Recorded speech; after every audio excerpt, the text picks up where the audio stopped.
You're fired for being black. Boss says. His Korean investor buys the company and makes her CEO. The morning everything changed. Jane Moore's alarm went off at 5 a.m. She didn't need it. She'd been awake for hours, staring at the ceiling, running through her presentation for the 100th time.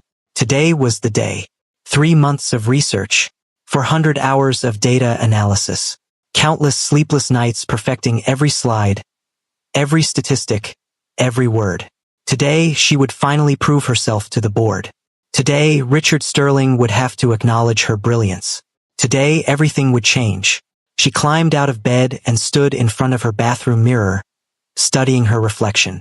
A beautiful black woman with natural curls she'd spent an hour perfecting last night, pulled back into a professional bun. Sharp, intelligent eyes that had seen too much doubt but refused to dim. A fire in her chest that had been burning since she was a little girl watching her father work 3 jobs to put her through college. "You've got this, Jane," she whispered to herself. She pulled on her best blazer, navy blue, tailored, professional. Her mother had helped her pick it out last month. "Baby, you're going to walk into that boardroom and show them who you are," her mother had said, tears in her eyes. "Your daddy would be so proud." Jane touched the small silver necklace around her neck, her father's last gift before he died. She kissed it softly. "This one's for you, Daddy. Watch me." She grabbed her tablet, her leather portfolio, and her coffee, then headed out the door at 6:47 a.m. The morning was cold and crisp. The city was just waking up. Jane walked to the subway station, headphones in, listening to Beyoncé for confidence. "I'm a survivor. I'm not gonna give up." She smiled. "Damn right." Sterling Corporation. 8:32 a.m. The building loomed over her like a glass and steel giant. Jane had worked here for 3 years, but today it felt different. Today felt like destiny. She walked through the lobby, nodding at security, smiling at the receptionist. Everyone knew today was her big presentation. A few colleagues gave her encouraging thumbs-ups. "Good luck, Jane. You're going to kill it. Show them what you've got." She rode the elevator to the 14th floor, heart pounding with anticipation, not fear. She was ready, more than ready. She entered the executive suite and was immediately greeted by her mentor, Margaret Wells, the VP of Human Resources. "Jane!" Margaret pulled her into a quick hug. "How are you feeling?" "Confident," Jane said, and she meant it. Margaret lowered her voice. "Listen, I know Richard can be difficult, but your presentation is solid. The board will see that. Just stay calm and don't let him get under your skin." Jane nodded. "I won't."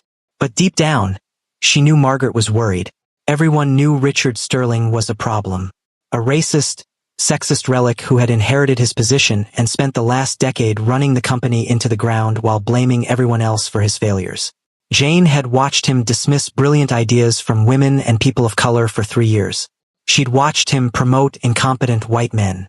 She'd watched him create a toxic culture that drove away top talent. But today was different. Today, her presentation was so undeniable, so backed by data and research, that even Richard couldn't ignore it.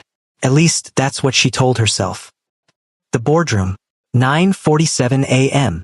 The room smelled like expensive cologne, leather, and old money.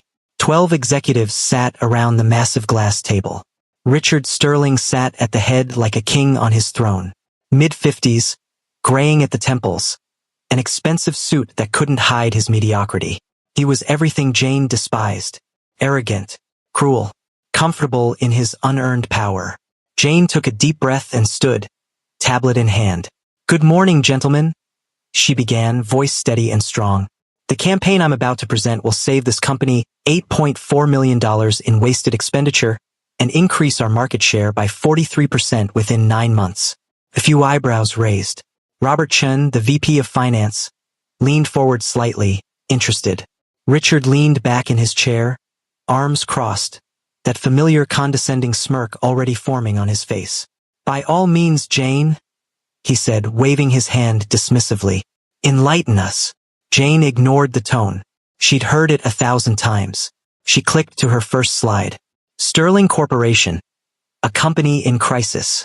The slide showed declining revenue charts, missed market opportunities, and competitors who were thriving while Sterling slowly died. For the past 5 years, Jane began, walking around the table with confident authority. This company has been hemorrhaging money, not because of market conditions, not because of economic downturns, but because of poor leadership and outdated strategies. A few people shifted uncomfortably. Richard's smirk faltered slightly. Jane clicked to the next slide. The 3 fatal mistakes. Mistake number 1. We've ignored key growth demographics. Gen Z and millennials represent 67% of purchasing power in our target markets. Yet our marketing strategies are designed for baby boomers. She pulled up consumer data, charts, graphs, undeniable statistics. Mistake number 2. We've failed to expand internationally. Southeast Asian markets are growing at 12% annually. Our competitors have already established dominance there. We haven't even tried. More data, more proof. Mistake number 3. Our internal culture is toxic. In the past year alone, we've lost 34% of our top talent. Exit interviews cite poor management, lack of diversity, and hostile work environments. She looked directly at Richard. These aren't opinions. These are facts. Robert Chin nodded slowly. Jane, this is eye-opening. Margaret Wells looked impressed. Even the skeptics seemed interested. Jane clicked to her next slide. The solution.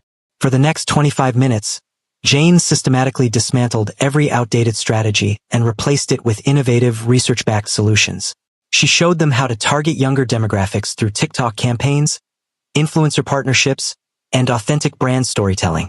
She presented a detailed expansion plan for Singapore, Malaysia, and Thailand, complete with market analysis, risk assessments, and projected ROI. She outlined a complete cultural overhaul, diversity hiring initiatives, leadership training, employee wellness programs. Every slide was flawless. Every statistic verified. Every projection conservative enough to be credible but ambitious enough to excite. She concluded with a final slide. Projected results. Plus 43% market share. Plus $47 million revenue increase. Minus 34% employee turnover. These aren't dreams, Jane said, voice strong and unwavering. These are achievable goals, and I can deliver them. She looked around the table. Questions. Silence. Robert Chin broke it first. Jane, this is extraordinary. I don't know what to say. Margaret Wells smiled. I think you just saved this company. Even the most skeptical board members looked impressed. Jane's heart soared. She had done it. Finally. Then Richard Sterling started clapping. Slow. Mocking. Each clap echoing through the room like a gunshot. Wow, Jane, he said, voice dripping with venom disguised as praise. That was something. Jane's stomach dropped. She knew that tone. Richard stood, buttoning his suit jacket with exaggerated slowness. Really impressive. All those charts, all those big words, all that passion. He walked toward her, hands in his pockets, casual cruelty radiating from every step. But here's the thing, Jane. He stopped inches from her, invading her space, making sure everyone saw his dominance. I don't think this company needs your urban perspective anymore. The room froze. Jane's pulse quickened. Excuse me? You've been a distraction, Richard continued smoothly. Always pushing your diversity agenda. Always trying to change things that work perfectly fine. I just presented a strategy that could save this company millions. You're fired. The words hit like a physical blow. Jane blinked, disbelief flooding her chest. On what grounds? Richard looked her up and down slowly, deliberately, making sure everyone in the room witnessed his contempt. Then he said the words that would destroy her life and go viral within hours. You're fired for being black. Gasps rippled through the room like shockwaves. Robert Chen's face went pale. Margaret Wells covered her mouth, eyes wide with horror. A few board members looked away, unable to meet Jane's eyes. No one spoke. No one defended her. No one stood. Jane felt the floor tilt beneath her feet. Her ears rang. Her vision blurred. Rage, humiliation, shock, betrayal. All of it crashed into her at once, stealing her breath, crushing her chest. You can't, she stammered. Security, Richard called, not even looking at her anymore, dismissing her like trash. Escort Ms. Moore out of the building. Immediately, 2 guards appeared at the door like they'd been waiting for this exact moment. Jane stood frozen, fists clenched, heart hammering, mind screaming. This isn't happening. This can't be happening. Don't make this harder than it needs to be, Richard said with a smile that made her skin crawl. Jane looked around the room desperately, at Robert, who had just called her presentation extraordinary but now couldn't meet her eyes, at Margaret, her mentor, who had tears streaming down her face but said nothing, at the board members who had nodded along with her ideas but now sat in cowardly silence. Say something. Somebody say something. No one did. Cowards. All of them. Jane straightened her spine with every ounce of dignity she had left. She grabbed her tablet with trembling hands and walked toward the door, head high, refusing to give them the satisfaction of seeing her break. The guards flanked her but didn't touch her. Even they seemed uncomfortable. As she passed Richard, she stopped, turned, looked him dead in the eye. I will remember this, she said quietly, voice shaking with barely controlled rage. And so will the world. Richard laughed. A cruel, dismissive sound. Good luck with that, sweetheart. The walk of shame. The hallway felt endless. Jane walked past cubicles where colleagues peeked over their computers, phones raised, recording everything. Oh my God. Is that Jane? She's being escorted out by security. Did she get fired? Someone said Richard fired her for being black. No way, that can't be real. It's on video, I just saw it. Whispers. Stairs. Cameras. Jane kept walking, shoulders back, head high, 1 foot in front of the other. Don't cry. Don't you dare cry. Not here. Not in front of them. She pushed through the glass doors into the bright morning sun. Flash, flash, flash. Cameras everywhere. Reporters swarming like vultures who smelled blood. Ms. Moore. Ms. Moore. Is it true you were fired for racial discrimination? Jane. How do you respond to Sterling Corporation's actions? Ms. Moore. Do you plan to sue? Jane. Over here. What are you going to do next? She didn't answer. Couldn't answer. Her throat was too tight, her chest too heavy. She pushed through the crowd, ignoring the shouted questions, the flashing cameras, the microphones shoved in her face. She reached her car, fumbled with her keys, finally got the door open. The moment it closed, she broke. Sobs tore from her chest. Violent, uncontrollable, the kind of crying that shakes your entire body and steals your breath. She gripped the steering wheel, gasping for air, drowning in humiliation and rage. Her phone started buzzing.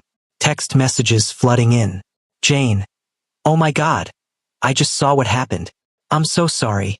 That was horrible. Are you okay? I can't believe Richard said that. Let me know if you need anything. Jane. I wanted to say something but I couldn't. I'm so sorry. Empty words. Useless sympathy from cowards who watched her get destroyed and did nothing. Then her mother called.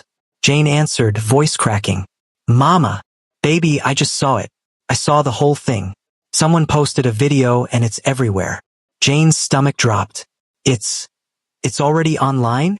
Yes, baby. It's going viral. Jane closed her eyes, fresh tears spilling down her cheeks. Her mother's voice was fierce. Listen to me. This is not your ending. You hear me? This is not your ending, Jane. That man is evil and the world is going to see it. You are brilliant. You are strong. And you are going to rise from this. Mama. My career is over, Jane whispered. No one's going to hire me after this. Then you make your own way, her mother said firmly. Your daddy didn't raise no quitter. You hear me? Jane nodded, even though her mother couldn't see her. I hear you. I love you, baby. I love you too, Mama. Jane hung up and sat in her car for another 20 minutes, crying until she had no tears left. Then she drove home in numb silence. 3 weeks later, Jane's tiny apartment felt like a prison. She sat on her couch in sweatpants and an old t-shirt, laptop open, staring at the screen with hollow eyes. The video had 28 million views. Hashtag Justice for Jane was trending worldwide. News outlets had covered it. Think pieces had been written. Protests had been organized outside Sterling Corporation. But none of it mattered, because Jane couldn't get a job.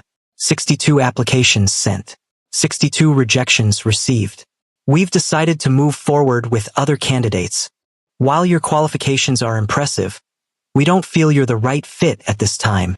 We're concerned about the controversy surrounding your previous employment. We appreciate your interest, but we've chosen to pursue other options. She was blacklisted, toxic, the woman who caused a scandal. Her savings were almost gone. Rent was due in 2 days. Her mother kept trying to send money from her tiny pension, money Jane refused to take. She was drowning, suffocating, disappearing. Her phone buzzed. Another rejection email. Jane closed her laptop and walked to the window, staring out at the city that had chewed her up and spit her out. "I'm not giving up," she whispered to herself, voice hollow. "I'm not." But she didn't know how much longer she could hold on. She didn't know that across the city, someone was watching. Someone who had been watching for weeks. Someone who was about to change everything. Meanwhile, Victor Hahn's penthouse office. Victor Hahn stood by the floor-to-ceiling windows of his penthouse, the city sprawling beneath him like a kingdom he'd conquered with ruthless precision. He was watching the video, again, for the 89th time. His sharp, calculating eyes studied every frame. Jane's confidence as she walked into that boardroom. The brilliance of her presentation. The fire in her eyes as she defended her ideas. And then Richard Sterling's words, caught on camera for the world to see. "You're fired for being black." Victor's jaw tightened. His fingers drummed once against the glass. He had built an empire from nothing. He'd crushed competitors across 3 continents. He was feared in boardrooms from Seoul to New York. Men twice his age trembled when he entered a room. But watching this woman, this brilliant, fierce, unstoppable woman, be humiliated by a mediocre, racist coward who feared her, something in him snapped. He picked up his phone and dialed his head of acquisitions. "James." "Yes, sir." "Sterling Corporation. I want a full report on my desk in 2 hours. Financial records, stock information, board member profiles, shareholder data, debt obligations, every asset, every liability, every weakness." A pause. "Sir, are you planning to?" "I'm buying it." Silence on the other end.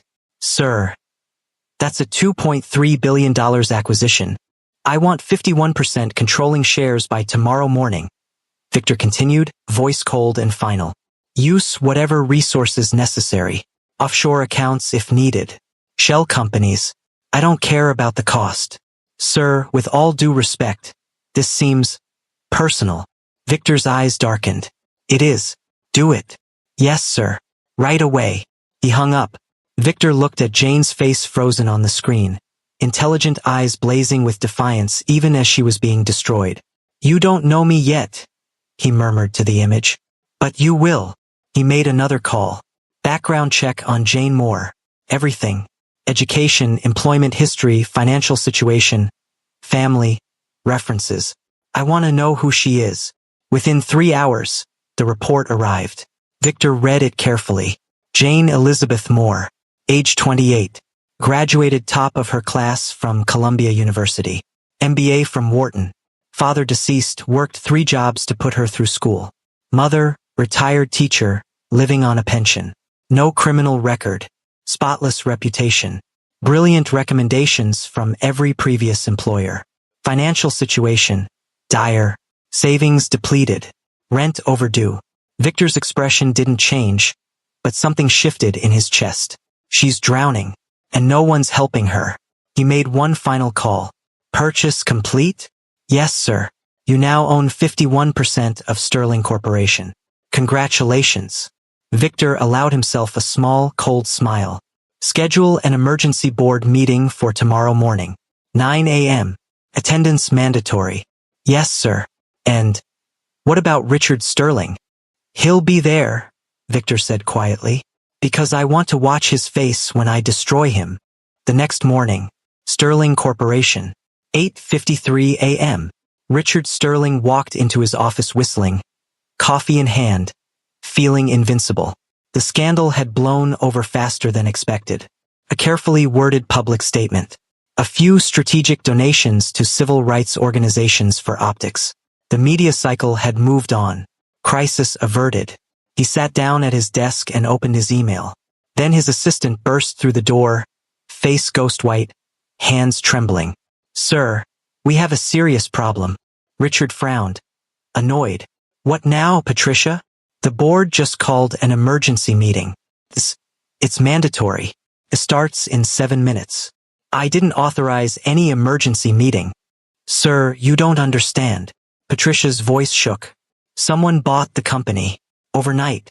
51% controlling shares." The coffee cup slipped from Richard's hand, crashing to the floor. "What?" "A Korean investment firm. The majority shareholder is..." She swallowed hard. "Victor Han." Richard's blood turned to ice. Victor Han. The name alone sent shockwaves through the business world.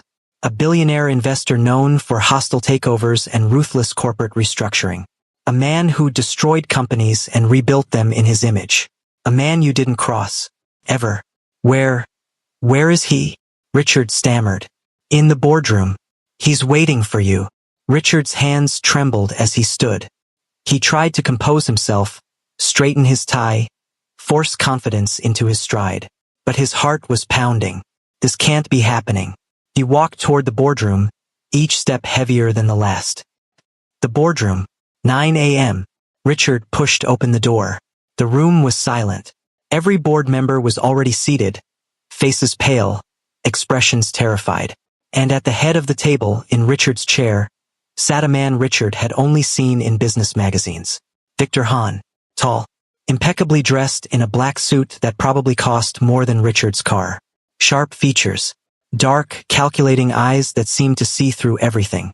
He sat perfectly still, hands folded on the table, radiating power and danger. He didn't stand when Richard entered, didn't acknowledge him, just watched him with those cold, unreadable eyes. "Mr. Han," Richard said, forcing a smile, trying to sound confident. "This is unexpected. I wasn't aware we had a meeting scheduled. Sit down." The command was soft, lethal. Richard sat, heart hammering. Victor leaned back slightly, studying Richard like an insect under glass. "You made a mistake, Mr. Sterling." Richard swallowed. "I'm sorry. I don't know what you're referring to." "Jane Moore." The name hit Richard like a punch. The room went deathly silent. Victor's expression didn't change. "You fired her because of the color of her skin." That's not true," Richard stammered. "That video was taken out of context. I watched it 89 times, Victor said quietly. "Each time, your words were exactly the same. You're fired for being black." Richard's face flushed. "It was a misunderstanding." "No." Victor's voice dropped to ice. "It was racism. Blatant. Recorded. Undeniable." He stood slowly, buttoning his suit jacket with deliberate precision. "I now own 51% of this company. Every asset, every contract, every decision flows through me." He walked around the table, footsteps echoing like a countdown. Richard's breath came faster. "Mr. Han, please. I'm sure we can." Victor stopped behind Richard's chair. "My first decision is very simple." He leaned down, voice a whisper that everyone heard. "You're fired." Richard shot to his feet. "You can't do this. I built this company. I have contracts, legal protections. I'll sue. Security." Two large men appeared at the door instantly. "Escort Mr. Sterling out of the building. Immediately. If he resists, call the police and have him arrested for trespassing." The guards moved forward. "No, you can't do this," Richard shouted, face red with rage and terror. "I'll destroy you. I have connections. Lawyers. This isn't over." The guards grabbed his arms. "Let go of me. Do you know who I am?" They dragged him toward the door as he fought and screamed. Victor watched, expression unchanged. As Richard was pulled through the doorway, he turned back, eyes wild. "You'll regret this. You hear me? This isn't over." The door slammed shut. Silence. Victor returned to his seat, adjusting his cuffs calmly. The board members stared at him, terrified and awed. "Now," Victor said, voice returning to professional calm, "let's discuss the future of this company." He pulled out a file and placed it on the table. "I'm appointing a new CEO, someone with vision, intelligence, integrity. He looked around the table. Her name is Jane Moore, gasped. Margaret Wells spoke first, voice shaking. Mr. Hahn, while I deeply respect Jane, some might question whether she has the experience. She presented a strategy 3 weeks ago that would have saved this company millions. Victor cut in. Did any of you defend her? Silence. Shame. That's what I thought. Victor's gaze was sharp. Jane Moore is the most qualified person for this position. The vote is a formality, but I'll take it anyway. All in favor. One by one, hands rose. Unanimous. Excellent. Victor stood. Meeting adjourned. I'll have Ms. Moore here by Monday. He walked out, leaving the board in stunned silence. Jane's apartment. 2:34 p.m. Jane was staring at her laptop, numbly scrolling through another rejection email, when the knock came. Firm. Professional. Unexpected. She wasn't expecting anyone. Heart pounding with vague anxiety, she walked to the door and opened it. 2 men in expensive suits stood in the hallway. Professional. Polite. Intimidating. Ms. Moore. Her throat tightened. Yes. We represent Victor Hahn. He requests your presence immediately. Jane's heart skipped. She knew that name. Everyone did. Korean billionaire. Ruthless investor. Corporate predator. Why? She asked, voice cautious. He'll explain in person. Please, come with us. Every instinct screamed danger, but curiosity and desperate hope won. She grabbed her coat, locked her door, and followed them to a black luxury car waiting on the street. Victor Hahn's penthouse. 3:12 p.m. The elevator opened directly into the most stunning space Jane had ever seen. Floor-to-ceiling windows with a view of the entire city. Minimalist furniture that probably cost more than her yearly salary. Abstract art on the walls. Everything screamed wealth, power, control. And standing by the window, hands clasped behind his back, was a man. Tall, broad-shouldered, perfect posture. Black suit tailored to perfection. Ms. Moore, he said without turning. Thank you for coming. His voice was deep, controlled, with a subtle Korean accent that made every word sound deliberate and dangerous. Jane's pulse quickened. I didn't have much choice. He turned slowly. Jane's breath caught. He was devastating. Sharp jawline, high cheekbones, dark eyes that seemed to see straight through her soul. Black hair styled perfectly. An aura of controlled power that made her want to step back and step closer at the same time. You're right, he said, a hint of amusement in his voice. But I prefer honesty. He walked toward her. Slow, measured, each step calculated. Let me be direct, Ms. Moore. I bought Sterling Corporation. As of yesterday, I own 51% controlling shares.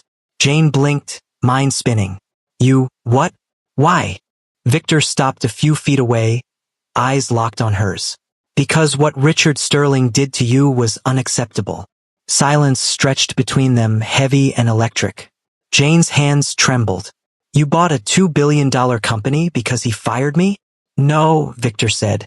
I bought it because it was undervalued, poorly managed, and positioned for strategic restructuring. A sound investment. He stepped closer. Firing Richard Sterling? That was personal. Jane's chest tightened with a confusing storm of emotions. Gratitude, suspicion, disbelief, hope. What do you want from me? She whispered. Victor's gaze intensified. I want you to be CEO. Jane laughed. A sharp, bitter sound. You're joking. I never joke about business, Ms. Moore.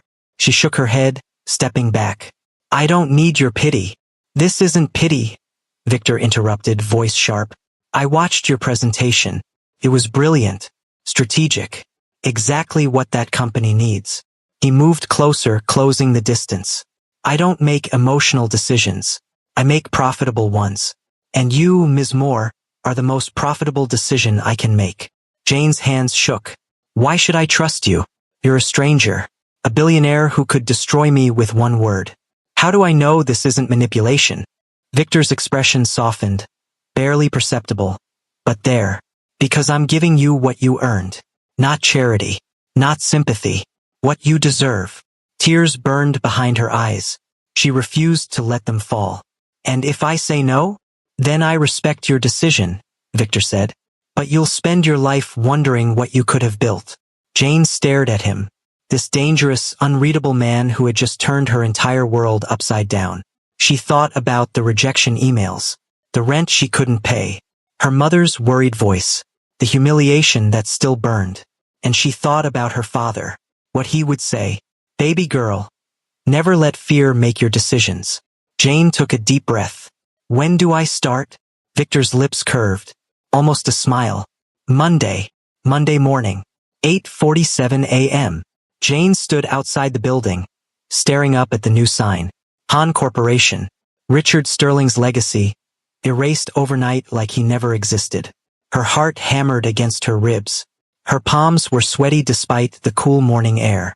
But she straightened her spine, adjusted her blazer, and walked through those glass doors like she owned the place. Because now she did. The lobby fell silent the moment she entered. Every head turned.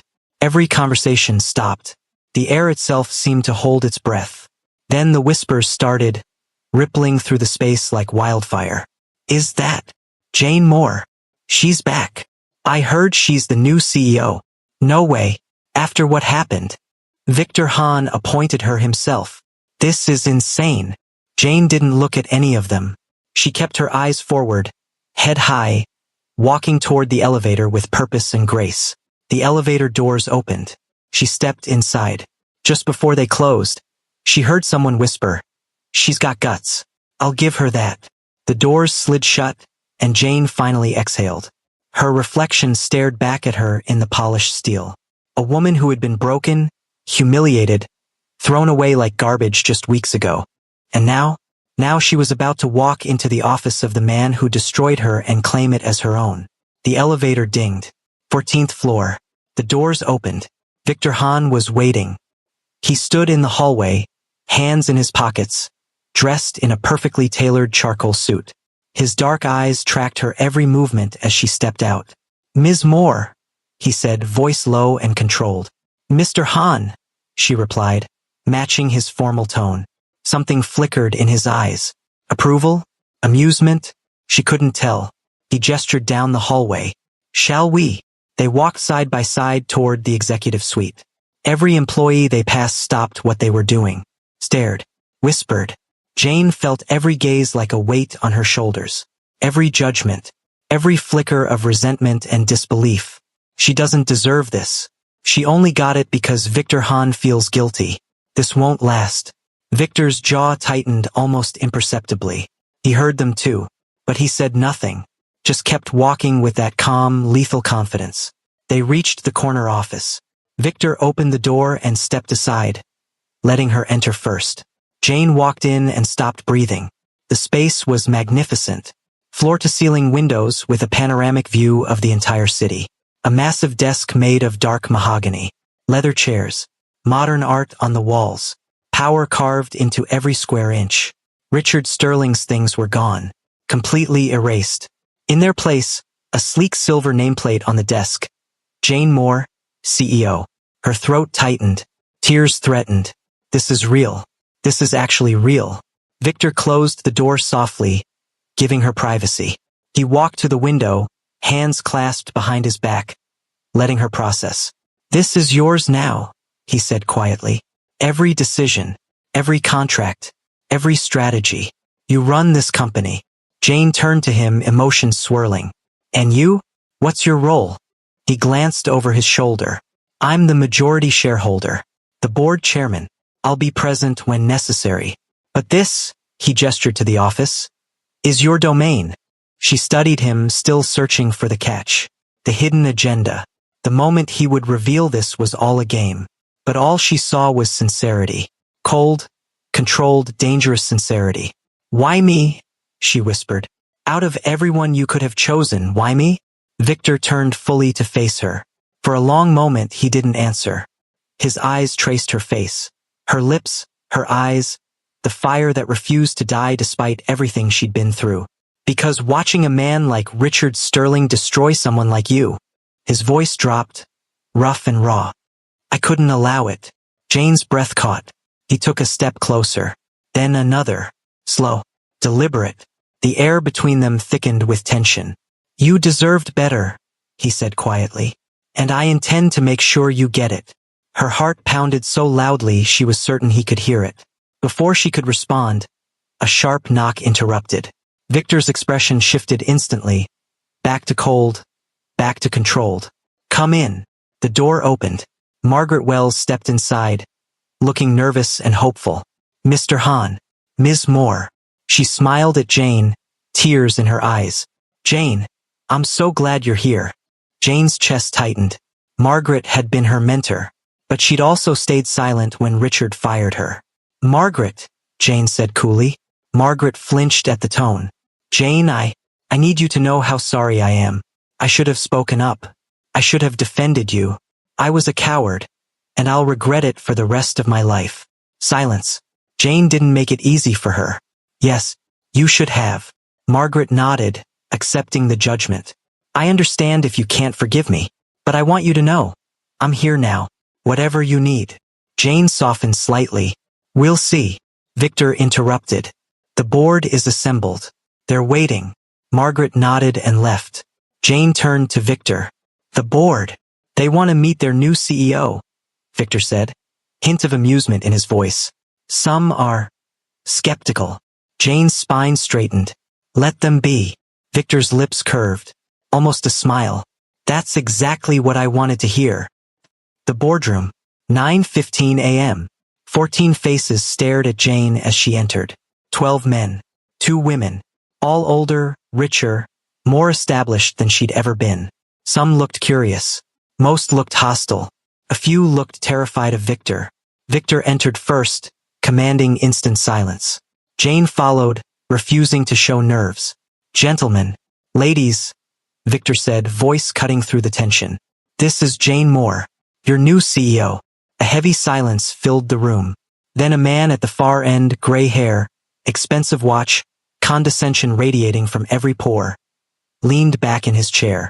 With all due respect, Mr. Hahn, he said slowly, this is highly unconventional. Unconventional how, Mr. Peterson? Jane asked sharply. The man blinked, surprised she'd spoken. Well, you don't have experience running a company of this scale. I have 7 years of experience in marketing, strategy, and operations, Jane interrupted.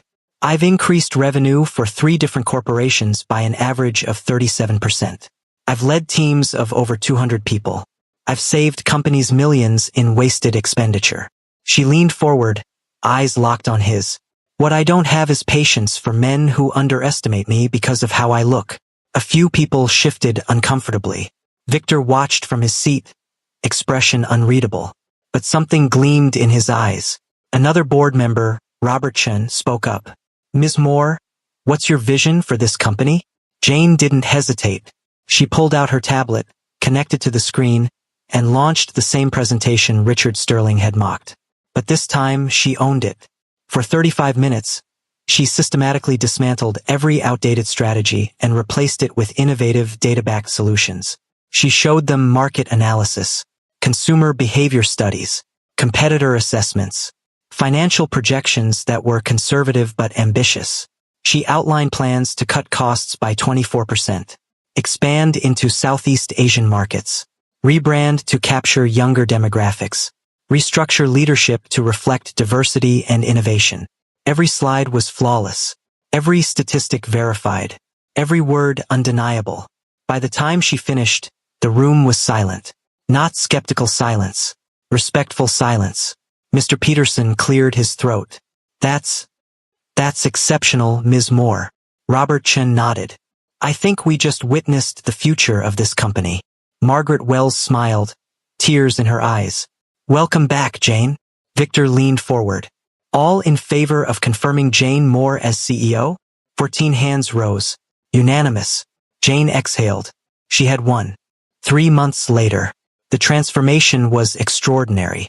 Under Jane's leadership, Hahn Corporation launched 3 major campaigns. Social media engagement tripled. Website traffic increased by 160%. Sales in Southeast Asian markets exceeded projections by 28%. Employee morale skyrocketed. Jane restructured the entire leadership team, firing deadweight and bringing in diverse talent. She implemented wellness programs, mental health days, and transparent promotion criteria. Exit interviews turned into retention conversations. People wanted to work there again. The company culture shifted from toxic to thriving. And through it all, Victor Hahn watched.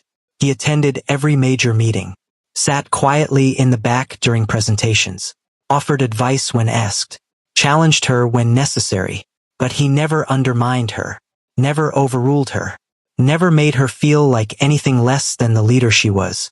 And Jane was falling. She tried to fight it, tried to keep things professional. But late nights reviewing contracts turned into long conversations about philosophy, ambition, fear. Strategy sessions turned into debates that crackled with intellectual and sexual tension. She noticed everything about him. The way his jaw tightened when he was thinking. The rare moments his control slipped and warmth flickered in his eyes. The way he looked at her when he thought she wasn't watching. And he noticed her too. She felt it constantly. The weight of his gaze. The way the air shifted when he was near. One night, after a particularly brutal negotiation with a Singapore-based investor, Jane collapsed onto the leather couch in Victor's penthouse office. "I'm exhausted," she groaned, kicking off her heels. Victor poured 2 glasses of whiskey and handed her one. "You handled that brilliantly." She raised an eyebrow. "Just brilliantly?" "Exceptionally," he corrected, sitting beside her. "Too close. Not close enough." Jane took a sip, letting the burn ground her. The city glittered below them, beautiful and indifferent. "Can I ask you something?" she said softly. "Always. Why did you really buy this company?" Victor's expression didn't change, but something shifted in his eyes. "I told you. Strategic acquisition."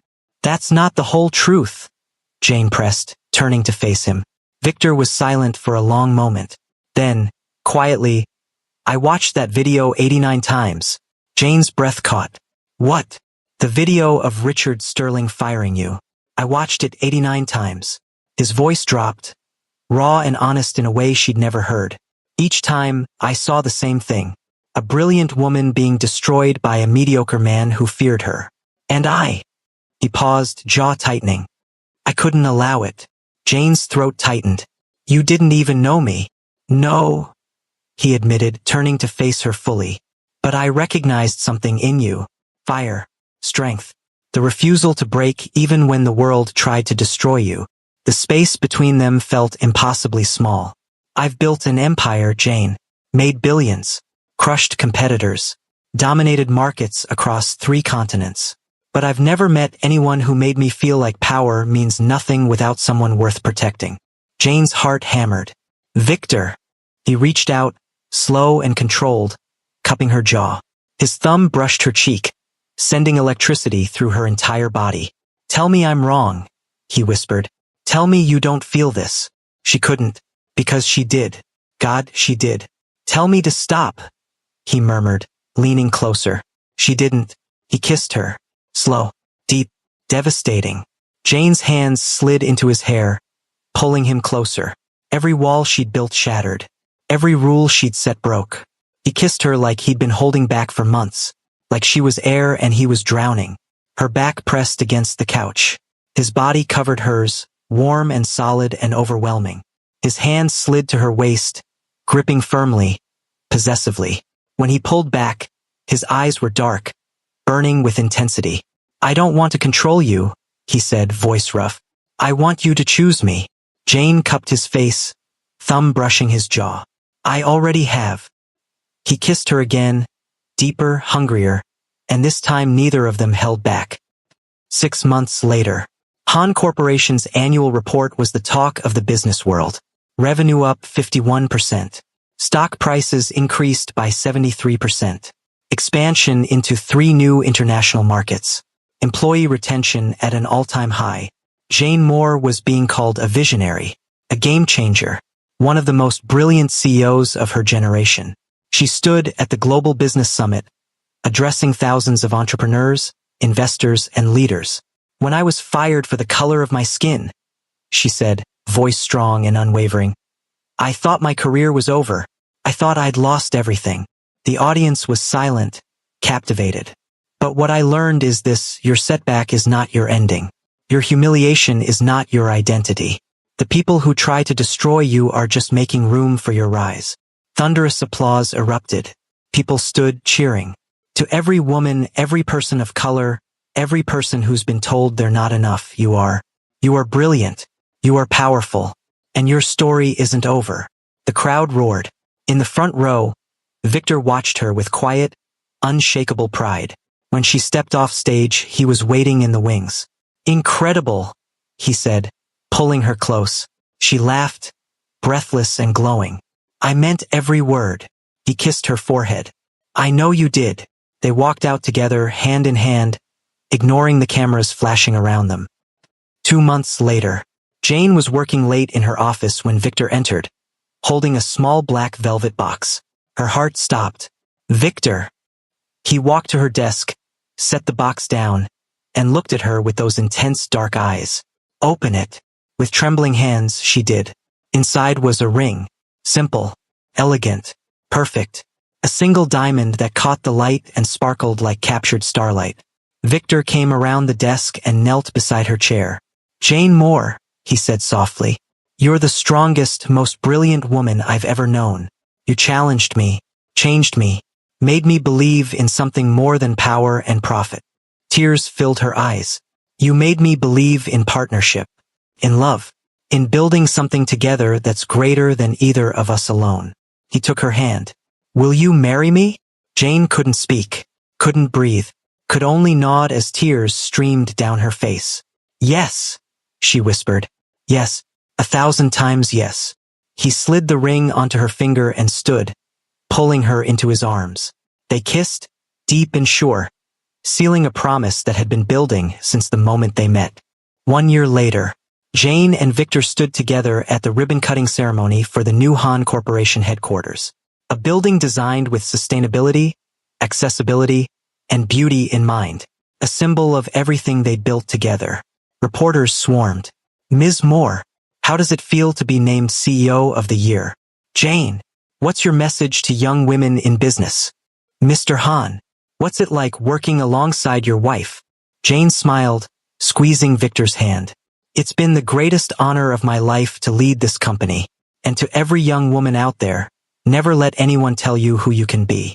Write your own story. Victor leaned into the microphone. My wife is the most brilliant business mind of our generation. I'm just lucky she chose to build this empire with me. The crowd applauded. That night, they stood on the balcony of their penthouse, the city glittering below. Can you believe this? Jane whispered, leaning against him. 1.5 years ago, I thought my life was over. Victor wrapped his arms around her waist. And now you're unstoppable. She turned in his arms, looking up at him. We're unstoppable. He kissed her slow and deep. I love you, she murmured against his lips.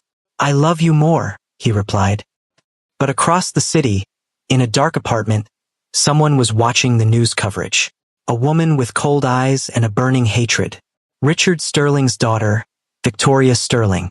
She had been planning, waiting, gathering resources, and now she was ready to destroy everything Jane and Victor had built.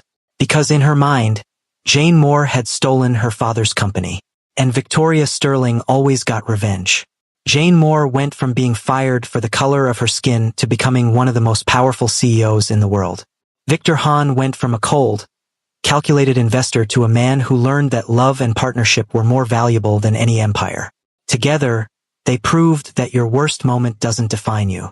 Your rise does. Richard Sterling faded into obscurity, a cautionary tale of racism and arrogance. And Jane? Jane became the woman everyone remembered. The woman who refused to break. The woman who turned humiliation into power. The woman who proved that you don't need anyone's permission to be extraordinary. You just need to believe in yourself. So what would you have done in Jane's position?